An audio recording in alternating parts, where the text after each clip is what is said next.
So, Mr. Fermi, we had 1 minute to share a big lesson that would leave an impact to the listener. What would you say? 60 seconds. I would say that wherever you are is where you're at least meant to be for now, even though you think you're going to be more than that, or you're meant to be more than that. But you should use it as a springboard to wherever you're going. Never make the mistake that life is done because of anything that has happened in the past. And I think it's one of the biggest life impacts, that you can be more than what you are if you want to become more than what you currently are. That was deep. Now I feel like we can just end the podcast. But yeah, though, where you say we can be more, I think sometimes people get scared of testing, of trying things out. You know, when there was a point where you were an HR, there was a point where you were just a spiritual leader who loves to read books. Then now you are a data person, and then you do geoscience. So when people are not so many people get scared of wanting to try things out. So what would you... I think one of the dilemma of having to do a lot of things is structure. And because you can do this, you can do that, you're tempted to do everything together. And then there is this saying that a jack of all trades, master of none, and all of that. And to be honest, it's true to a certain extent. And but going back to my own early days, to be I was HR, this one, that one. I think that the point is that you want to keep doing whatever you're doing. And one thing that has always rang in my head was a question that a particular child asked his dad. I think the child was studying musical engineering. I think the guy was in his 4th year, I think final year essentially. And he asked his dad that suddenly, if I do not want to do musical engineering again, what am I going to do with my life? And the man said, at least you're doing musical engineering, don't worry. It will be the thing that leads to the thing. So the point was always that whatever you're doing, it's not assumed to be your bus stop. You have the capacity to still want to aspire for more, to want to consistently do. So at the time when I was doing HR, I thought it was the zenith of whatever I was going to be doing. And then my mind was just limited to that, which in itself is good because you tend to focus all your attention on it. You consume books on it. You watch people who have been very, very good at it and all of that. But there is a way life presents its opportunities when I think in the infinite wisdom of the Lord, there is a way life presents its opportunities that you just know that it's time to step into the next phase, then the next phase, then the next phase. It doesn't have to be mystical like people have made it, right? You're going to be entering this season and then you're going to seek some kinds of things in your sleep. It's as good as being it's as good as doing self-introspection. I mean, it's as simple as that. I think that's the word. Because, I was an HR, we did HR for a while. I absolutely loved everything that has to be, that connected with doing it. But the opportunity presented itself for me to go to service. And then I went to service, and as God will have it, I landed in a tech firm in service. So when I landed in a tech firm, I was going to say, okay, do I want to redeploy from a tech firm to be looking for HR firm around? And to be honest, I just took it within me to say that I'm just going to take this as a challenge. Right then and there. And then the whole tech thing started, even though I've been doing a little bit in school, but not so much really. And then started learning this, learning that. And I think for me, it was that whenever I want to learn, it's always like on beast mode. Right? Just sit with the whole thing. I think I was learning JavaScript at the time, which was when I started learning core programming. So yeah, I learned that, and then I went for masters, and then in masters I was like, okay, if I have one opportunity to do something that was absolutely going to take all my time, what am I going to do? Okay, I came to study remote sensing and geosciences. Let me just focus on that, and Python is the language for that then. I picked Python with some crazy schedules because I had the time then. It was in the middle of strike, so there was strike for a very long time. So during those periods, it was that I didn't have anything that was engaging my time that much, except the side gigs I was doing here and there. And then I just like deployed every of my capacity towards it. And I learned something that we could absolutely do so much in a day than you can in a week, just by the difference of focus. Right? Because I and my friend then, because we were left with nothing in this life, we just had to put through ourselves to everything we had. And then we had this thing to say, okay, we're going to do 600 minutes today without interruption. Without 600 minutes. Yeah, the 600 minutes should be 6 hours. 60 minutes make 1 hour. That should be 10 hours 10 rather. hours. Yeah. So it's one of the things we did. So without interruption. So you have breaks in the middle, and then Pomodoro. Yeah, the Pomodoro technique, exactly. I think the app we were using was Focus Meter, and then what we were doing in a day, we were shocked because we've not done it in a month. What we're doing in a day. So anybody tells me 1 month is small, I just say, yeah, the way you look at it. How are you using the Pomodoro? Because how are you able to do 10 hours of focus? I think when you're left with no option, you just do what it takes you to survive legally. And when you look at your future, it's in front of you. You know, there is this saying that you create the future you want from today, you design it, blah, blah, blah. So I looked at my own future. It looks blurry at the time. It looks blurry. You had to make it clear. I had to say, see, man, what am I going to even do in my life after this whole thing, right? I already had some skills then, but now it wasn't going to deliver the future I wanted, right? So I was like, okay, so we first read this book, 5 a.m. Club. That was where the whole madness started from, right? 5 a.m. Club, so we have to be waking up 5. First things first, wake up 5, right? And then I woke up 5, you pray, and then there was this, because we lived in school at the time, there was this jogging we were going to do around the hostel, and then when we returned back, it was a hey man, going to my room, he's going to his room. Everybody goes start. So I go, I shower, and then face my system. The room is still dark, maybe around 5:45 a.m. then. It was still secured in school. I'd be still secured in school at the time. So I just start. I think I can't remember it schedule for schedule now, but I think the first 3 hours there is no interruptions, nothing. You're just with the Python and the book and YouTube, everything that is aiding you to learn. You're not doing anything external. Yes, you're not doing anything external. And then after then, I was going to probably start cooking or something. I mean, I'll eat because the thing is mentally intensive. And then after then, take some nap and then start again, maybe for another 3 hours or something. Right? Because you just set it. You see the thing rolling. Then the idea of what you're trying to create is very alive. I think that's where vision can actually be the fuel of the human existence, right? What you want to create is alive. Say, after this is what I want to become. I had a vivid expectation of what the result should be like. So then I take that, we rest, and then I think around that time, it's getting to like 1 p.m. now. It's not even evening yet.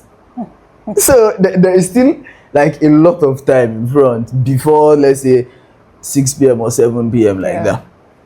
So, and then you rest again, you stretch, and then you probably, if I want to move out of my room, most of the time I'm usually indoors all through. So then you stretch and then you come again, maybe for some 2 hours because your energy is already going down, to be very honest. And some 2 hours, and then after then we catch up, we go for a walk. And just look at nature because it was school. There is still nature everywhere. It's not trees. Yeah, trees and all of that. You talk to yourself. Say, come on, future is there. You're talking about everything. Just giving yourself emotional support. Really. And then when you come, when I come like that, I think we go to his house. My friend said we play PES. I mean, we have to blow steam now. This thing is hard. We play PES, then I come back, probably do some 1 hour or 2 hours again, and then the time is clicked for the day, right? And then there are some times really that after that you sleep, still go to night classes. Yes. So how many hours of sleep were you getting? I mean, to be very honest, when I have to wake up 5, I try to sleep 10 p.m.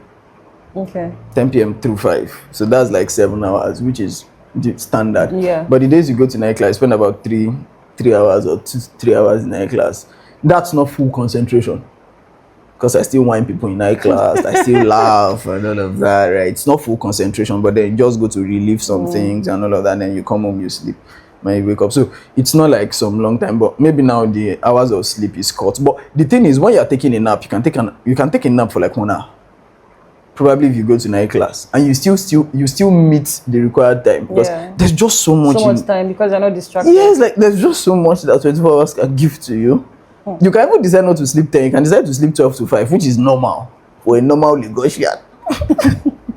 Which is normal, right? So I mean, there is so much it can like give to you, and if you remove, let's say, 6 hours from 24, you have a team. You can literally play with 8. I still do something with the 10. So yeah, that's like how the schedule looks like. So let's talk about your journey to KPMG. How did you get to KPMG? How did your journey start? How did your journey at KPMG begin? I went for masters, right? And then it was masters I started learning data, machine learning, and all of those things. So I really wanted to get a role in a very good organization before finishing masters, because I tell my friends, people will still make excuses for you when you just finish undergraduate. Yeah. Nobody's making that excuse for you when you're done with postgraduate. Because you're expected to have sense. I mean, how do you graduate research? And one of the ways by which you have sense is that you're doing something really, really okay. So I was always telling them that, please, once it's research phase, let's try push something and all of that. So that was what I was always talking about, and then it was my goal really. So when I started out, I think on one day like that, when I was talking to the Lord, he was telling me I was going to get 3 offers. Okay. But I didn't know where the offers were going to come from, because at the time, to be very honest, I didn't even know KPMG recruits every year. Oh, okay. Yeah, it's not like I've been targeting them and all of these things. In fact, before then, I was building a startup we got funding, but unfortunately, so that was like my focus when I was even doing masters, and the learning thing, of course. Those were the things I was giving myself to say. It's not like I was researching, okay, I wanted this kind of fame and all of this one. But so when that thought actually came, because my startup, of course, it wasn't going to feed me as we thought.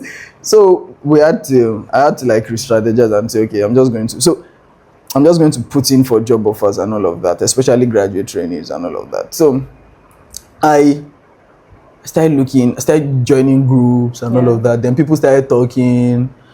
And I think one of the first things I heard on the group was somebody that had done 40 assessments and had not gotten into one.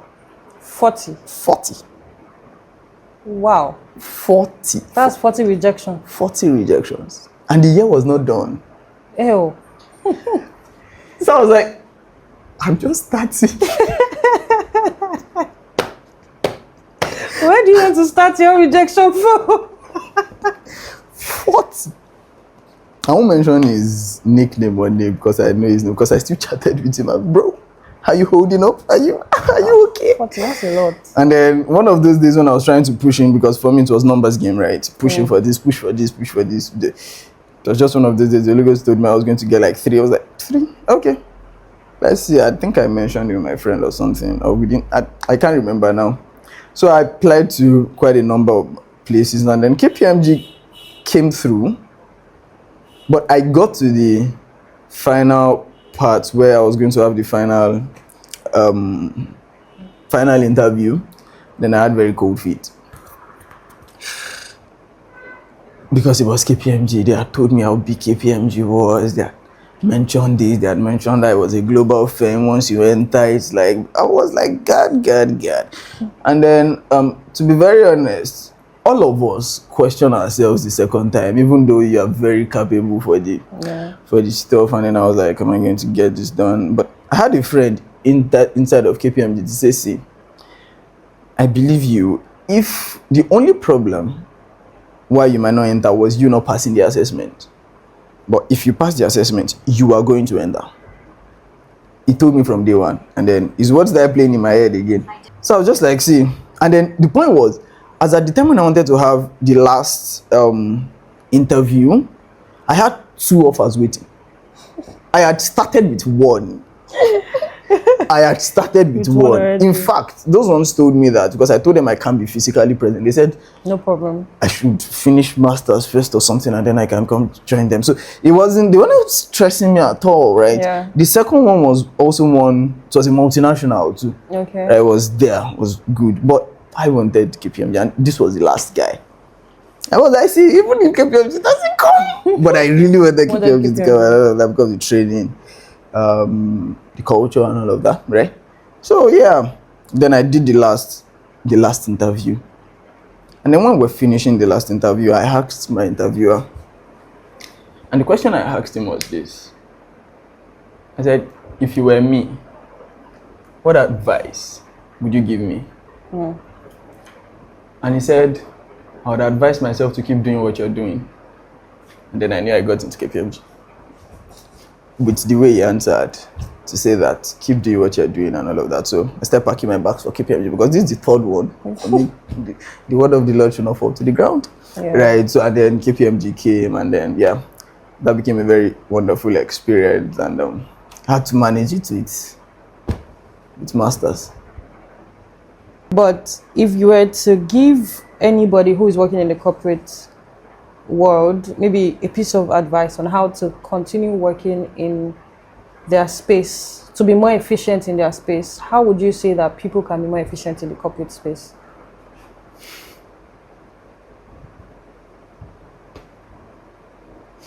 Have a very clear direction. Know what you want. I don't know if I should say be selfish with your career. What do you mean by be selfish with your career? You are the only one that knows where you want to be in the next 5 years. Yeah. Your neighbor doesn't know. Your boss don't know. The person below you do not know. Have it as your vision and let that drive your output at work. Yeah. That's what I would always say. And when you have a clear expectation of where you want to be, it informs how you work now, the people you have alliances with, the people you prioritize, the kinds of relationships you build. It just gives you that long-term thinking in your frame of mind. So you know this person is very, very important, something like this. And yeah, that's what I'd advise. So what if people find themselves working in quote toxic team members? How should they handle it? No, when you talk about toxic team members, they are very custom. Like every toxic person has a specific trait that you might not even find in the next toxic person. Right? And so it's very hard to deal with on a general scope because toxic people are just toxic people. But one thing for me really is if you find yourself with toxic people or a toxic team and the firm is not doing anything about it, I think you should plan your escape route. But have a lot of money that you'll be spending when you're jobless. Because I imagine that when people are emotionally stressed, it cuts through every aspect of their existence. Lives, yeah. They start getting cranky with loved ones. They start doing like this to kids. They start doing like this to friends. And the solution is not them. So do you want to sacrifice something by ruining every other relationships you have? So that's, for me, really, I think that's how I'm going to like deal with toxicity. Of course, it's been happening. Then you just want to maybe start looking for other options, because you know what, should somebody be maltreated because you're working somewhere? Yeah. You know what? So that's what I'd say, really. I've told you before, you're one of the people who makes Christianity sweet. You know how people can live their lives. People can wear round neck and cargo pants and palm, and you're not feeling like you're under righteous because you're doing that. You're able to be you and to still be Christ-like. And I look at you and I'm wondering, so what has formed your mentality? What has formed you to be you, the kind of man that you are? I think first of all, I'm a very conservative person, and I remembered when I started dressing like this, people were talking like you were talking to say, that's nice. I mean, especially this ring. Yeah. Yeah. To be very honest, I think that the greatest dilemma of a man would be to remain wherever you were born. With the ideologies you were born with the full culture you were raised with, and you are not intentional about aspiring for more. Again, you can always be more, irrespective of what has been. We do great things from small places. It doesn't mean you don't start from a small place. Sure. It's always that, yeah. And so, but when eventually you mention Christ, like what does it mean in itself? Does it mean kaftan and cap? Does it mean what other good clothes do we wear? Ankara and I mean, what does Christ like means, right? And I attend a very conservative church, an Orthodox church, Baptist, right? And so it's not even that I'm joining Pentecostal or something. That's why I started dressing like this, because I mean, in that setting, this is still very much accepted. In my setting, most of us were kaftan to church and all of those things. But the point is, when Christ like starts becoming wearing cargo, not dressing now, wearing cargo around neck, and you're starting to say that I'm not Christ-like enough, then there is a problem with being Christ-like, because what you're essentially saying was that when Christ came, it was specific kinds of clothes. And here we are not talking about a decent dressing, we are just talking about the type of clothes. And then, but when you eventually go on and then we start reading the scriptures, and the Bible was saying that certain things, it was Apostle Paul, it was saying that there are certain things I do, not because they are sin or they are not sin. It is just that I do not want the other person to stumble. Sin, yeah. And then we start taking our prerogative of dressing from there. So for me, really, because of the kind of church I come from, I wouldn't wear earring, right? Not because it's not Christ-like, but because if I get to church tomorrow, the boys that have looked at me as a mentor starts wearing earring, and at that setting, the hearing there in the setting is still not widely accepted. Yeah.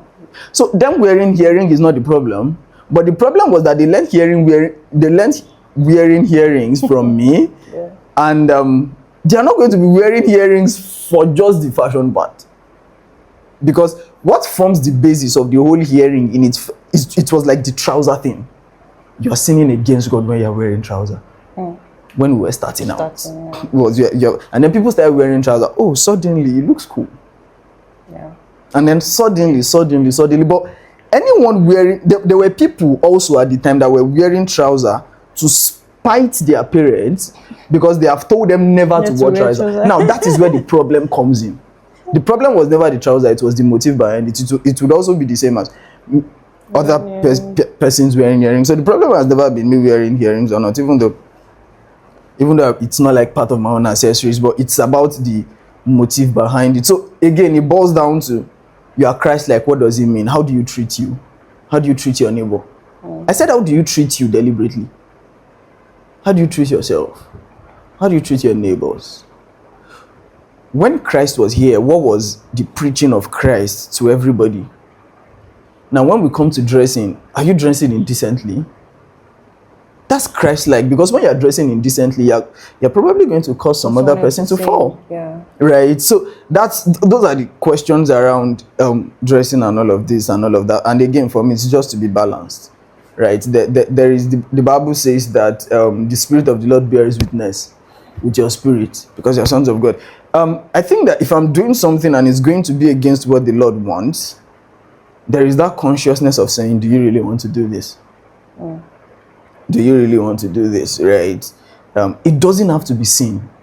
The Holy Spirit convicts of sin. He also convicts you of things that you should not do, even though it is sin, or it is not sin. And that's his function. I think the whole of John was explaining that to us. So if I put on a big trouser today, there was a time when if you wear big trouser, people will laugh at you.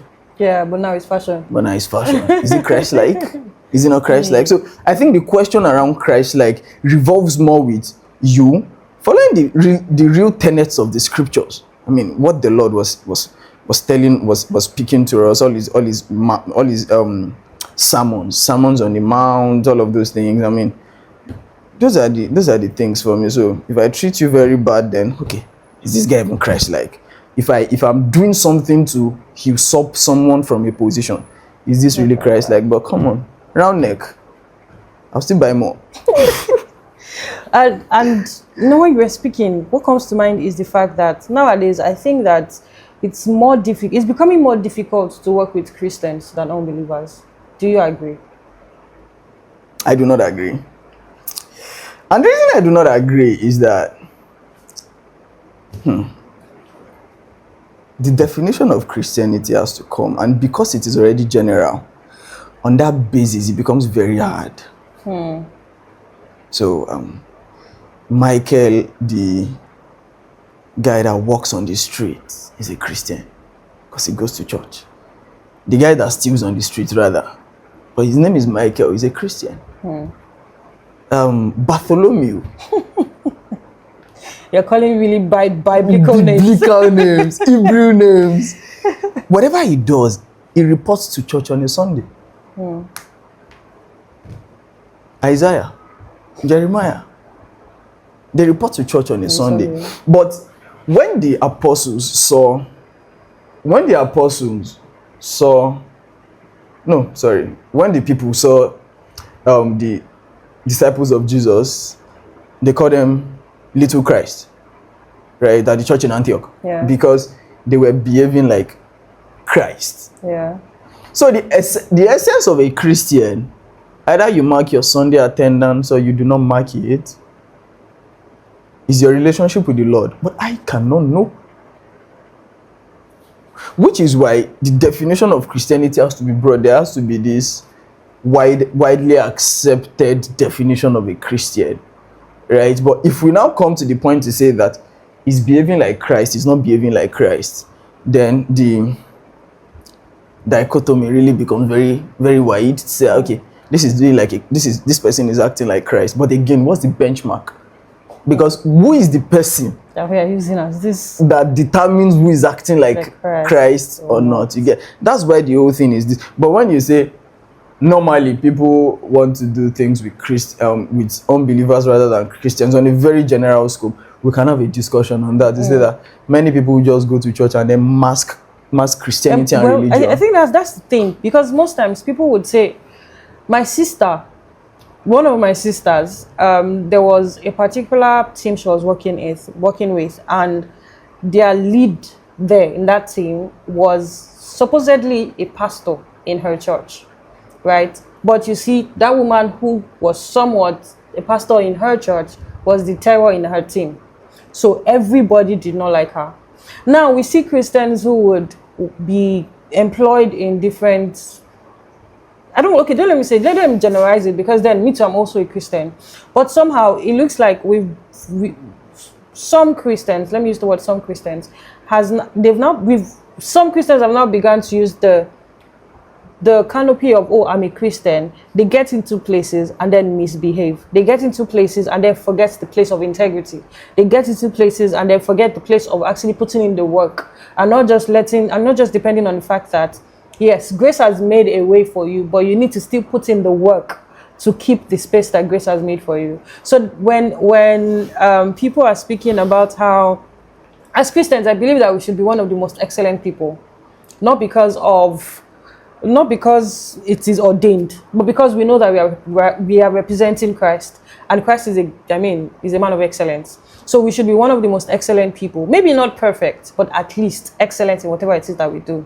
But we find Christians who are now camouflaging as Christians, but when it's time to put in the work, they lack integrity, they lack the Christ-likeness, which is acting in, just like the basic things of just acting in love with one another. That thing sometimes can be missing in fellow Christians. And they are usually people who are dealing with unbelievers, and then you're like, you are the face of Christ. You should not misrepresent Christ. You should not make people say, that's why I don't like Christians. It should never happen. That's why I don't like working with Christians. It should never happen. Right? So I've seen that. But I don't think you've seen it. I've seen it. I think we all have our share because it's the society. I heard the word religion is the opium of the masses, first of all, from my dad. And he's one of the greatest believers I've come to know. Now, when I started growing, there was an incident that happened. I think we watched one episode like that on Sundays, and then this man was contributing from the Ifa perspective. Okay. So that time I was already in school. Spirit Coco. So I said I wasn't watching. And my dad told me to sit down and finish watching this stuff. Yeah. And then my dad said, you learn from everything. You do not have to take everything in, but you learn from everything. Provided it's part of the walk of life. Provided it's part of life, you can learn from it and all of that. Now, moving on to say that I think for myself now, and then you see how people weaponize and manipulate people, all in the name of religion. Things I've witnessed and seen. I don't know where to place them, and it's just to say that the human mind is so effortlessly interesting that when you want something, it can get it through any means. When that means become using religion, the human mind has the perfect way to craft it to enable it deliver its goal. Yeah. When you say you're a Christian in Africa, people naturally have a soft spot towards you. Because especially a fellow Christian. Yeah. There was a time I wanted to be duped, and the guy told me that I was a redeemed member. You wanted to be duped? Yeah, he wanted to dupe me. Okay. And then the guy told me he was a redeemed member. And then because he was I was just talking and all of that. Before my brain came alive. Oh my God. Right? And so it's a tool of manipulation, and it's always been in existence. It's just that a lot of people are clocking in now, and then because Christians are commanded to be this, to be good. When they slap you here, you turn this and all of that and all of that. And then people are trying to be childlike, but then there are people who will always prey on that. And then what that has caused is, number one, the society is weary of you, first of all, as a Christian. Yeah. And number two is that everyone is doing business on a very not platonic now, on a very should I say discreet? Yes, like it's just the same. Yeah. I'm not giving anyone benefit of doubt because of this. I would monitor you like I'll monitor the other guy on the other street. I do not care who you are. Either you're a general overseer or you're this, and it's ruining the rep. Yes, it is. It is. It's ruining the rep. So you being a Christian is just your business now. So, and what we do not know is that has the capacity in itself to start making people reconsider their salvation in the first instance.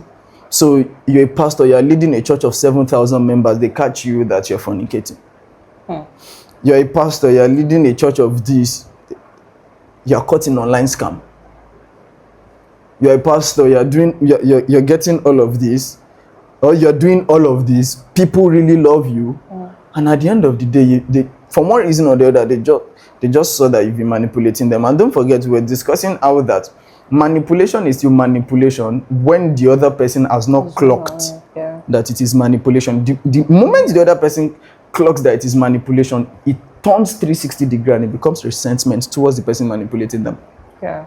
And so people let out all angers, and then suddenly there is no good church in the country again. Suddenly the African church is the most terrible thing. But is it? It's not. The pastors probably doing that, or the people probably doing that, they're a tiny part of the population. 100. The church I come from, you have a lot of churches in the village where the pastors do not even receive up to 20,000 naira per month or wherever, and they are doing the work of God with the whole of their heart. You give them money, they say no, the church needs it. I've witnessed it times and time again.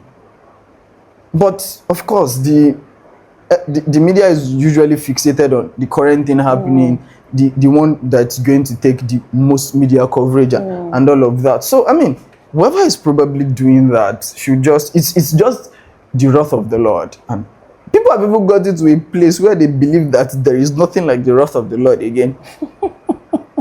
Because I mean, why is this person doing like this? He's still living very fine, he's still doing this. Valid questions, if you ask me. Very valid questions I'm going to ask. I mean, you're trying to pay. I mean, this person is doing very bad. Person should just die next tomorrow. I think that's where the mercies of the Lord come. That's where the mercies of the Lord come in again. So I mean, it's just very valid that these discussions are being considered, to be very honest. Yeah. So as Christians now, how do we now ensure? But how do we continue to? So people who have already been swayed, how do we then win these people back? Because there are people who have decided that they are no longer doing church, they are no longer doing God because of how another Christian mistreats them. So how then do we bring people back? I have quite a number, and I do not try to persuade them to follow me to church on Sundays. The first place to start, because the way the human mind concerning stubbornness works is that you tell me not to do something, I want to do that. Yeah. So I told you I'm not coming to church. I tell you to come to church. I will show you.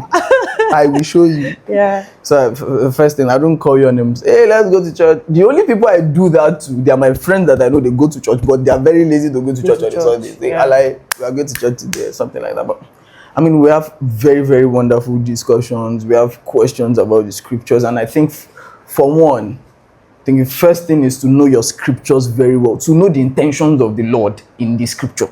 I think that's the first thing, to know the intentions of the Lord in the scripture. First things first, because there are a lot of questions. Everybody has a reason for doing whatever they are doing. It's up to you to think the reason is stupid or not, but as far as they are doing it, it is valid unto them. You do not have a sway over their lives. Only the Lord does. Right? So the first things first, a very good understanding, and then you're talking to them, just having it. The next Sunday, I'm not telling you to come. The next thing is how I probably do certain things that I do. And as far as I can remember, I've always tried to be real with everybody. Yes, I've always tried to be real with anybody. I don't tell you that this is going to be like, no, bro. No.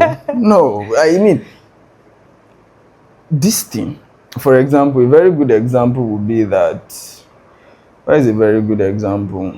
Would be that maybe when you catch somebody stealing or something, and then you start raining the fact that the Lord said you should not steal. The Lord did. He knows he should not steal. Thank you very much. Like they know. They know. Not steal. So I think if it's not like a caught thief or somebody that has been killing people to steal, somebody just random, they know, right? And the first thing is to say, hey, what's even the reason why you're even stealing in the first instance? And then just like Jesus did to that woman who was caught in adultery. Yeah, the woman was caught in adultery, and then the people were already structured to say, we caught you. We are going to deal with you today. And the Lord said, if you've not done remotely small to what she did, start stoning her. And so the castigators in themselves have the capacity to do more that they want to punish people for. But they just haven't been caught. They just haven't been caught. And the point is, if the Lord plays our videos in 3D, who can withstand it? More. who can withstand it, right? So, I mean, everybody has that essentials to themselves. And so that's the thing. First of all, I mean, the second thing is, I try to be myself. Just do this, do that. And then, if they want to come to, and of course, you pray for them. Because the Bible was saying in Yoruba, I can remember this in Yoruba because my mom quotes it day and day again. Okanba ati ijoye, owo Olorun lo wa. The heart of the king and the chiefs is in the hand of the Lord. So the Lord can do whatever he wills with it. So that's where the whole prayer comes in, right? You keep praying for them and you never know. And then, because, see, my job, when it comes to preaching to people or telling people of the Lord, is not to convince. The Bible says, how will they hear if they are not No one being has been preached told to. to, That's my yeah. job. Once you hear, I've passed the work to the Holy Spirit. Yeah. And then You my do the own convincing. is to be praying and all of that. I have never, even every time we go on outreach, I have never worked on having to argue with you to accept the Lord. He is the Lord. This is what He does. This is what He has done. This is my own life. If you have questions, we are going to answer. But it's never me saying, You must be a Christian. if you must go don't want to church. be You a must- Christian, you're going to rot in hell or something. Nah. That's always been, and I always say something. I heard it from a very wonderful preacher. I honestly didn't die for anybody. The Lord died. He died for me. Yeah. I'm a recipient of His grace through death. And that death is enough. The Lord is the most compassionate, because if He dies for us, He's the most compassionate. And He wants you to come to the kingdom more than I do. Yeah. So the best I'm doing is my own part of the deal. The other part of the deal, the necessary Conviction. person, or the necessary administration will be done. Spirit. So that's just me. I do not pull you to church. I do not make, because come on. If I was, I wonder if I was of another religion, I wouldn't even hear you, bro. But what happens when the Lord decides to zoom His attention on me? At that point, every knee will bow. Wow. Every tongue will confess. Yeah. That Jesus Christ is Lord. Yeah. On the earth, in heaven, Yeah. and even under the earth. We've changed it to sermon. You decided to don't bring me into this. I didn't come here to do any sermon thing. We changed it to sermon, but yeah, that was actually profound. That was very profound, because I think one part that I really love was when you say that you would not try to bring them to church, and you would not try to, because sometimes, as much as we want to draw these people to God, I think sometimes we begin to sound very judgmental. We become their enemies in the first place. Yes, and then they don't listen. Yeah. And nobody becomes changed by criticism. Nobody becomes changed by criticism. We all become changed by love. Yeah. Such deep words. Yes, I mean, so much deep words. that's why parents are advised to love their children even in pain. Right? So I beat you, but you should still know that I beat you love. because I love you. You might not be able to reconcile both now, but trust me, you reconcile it later. Yeah, I agree. Speaking about love, how is the most purest form of showing your brother love, like your neighbor love? Bruh, is by treating them. It's not by even giving them. Emotions are very strong. Yeah. Very, very strong. And it doesn't even have to do with very romantic relationships. Yeah. It is the other neighbor. Who would they say you are? Yes. When you're not there. Who would they say you are when you're not there? And for me, really, while I might not have very deep interactions with many people I live with, it is that whenever we have opportunities to meet, I do not leave you worse. I try as much as possible not to leave you worse. To say, hey, how you doing? You're fine, blah, blah, blah. Even though I know you're not telling me the truth that you're fine or you're not fine, at least at that point, I didn't do anything to move you from point 1 to 0. The best I can do is meet you where you are and leave you there. Instead of making it worse. And then if you are my friend, I always, all of them know, I'm even becoming the noisemaker. I'm always trying to seek out how you're much better. And then I become the noisemaker. I say, guy, please, how many books have you read this week? Bro, I've not even read in 2 months. Come and collect book in my house. On Sunday, did you go to church this Sunday? You did not go first Sunday of the year. How do you want God to visit you next Sunday? Things like that. But again, it's just the way of wanting you to be better. And I think I've met more people like that too. I don't have so wide circle of friends, but I mean, look at what you wrote to me when you watched, and you cannot even imagine how many people texted me because of that. That's what I would actually do. Maybe I would not post it on my status like people do because I'm very conservative. But I'm definitely going to reach out and say, hey, good job. Why don't you try video content? Yeah, but so just make people fine, make people good. Don't try to bring them down at every opportunity to show yourself and all of that. And at that point, it's just to cap it with what the Bible said, be at peace with all men.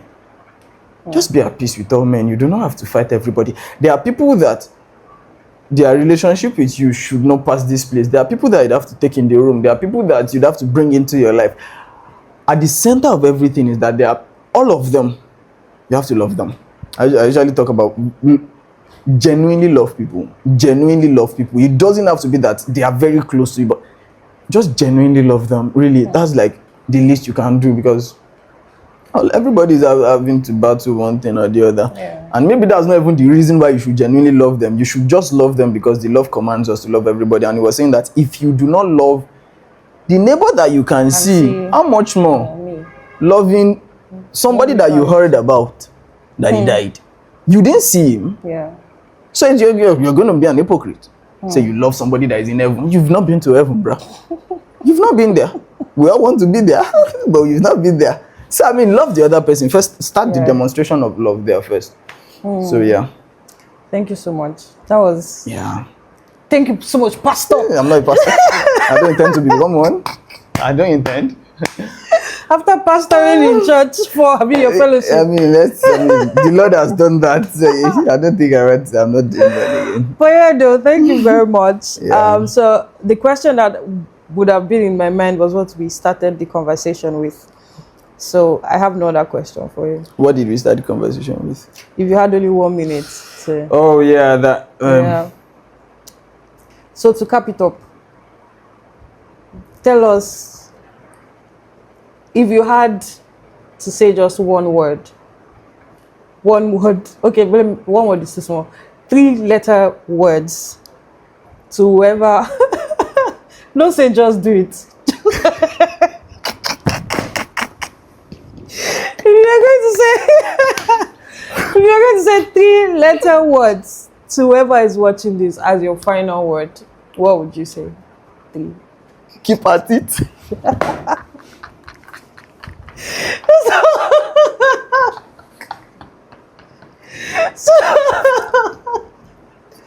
So guys, he said keep at it. Thank you very much for today's episode. Have a wonderful week. Bye-bye. Yeah, bye.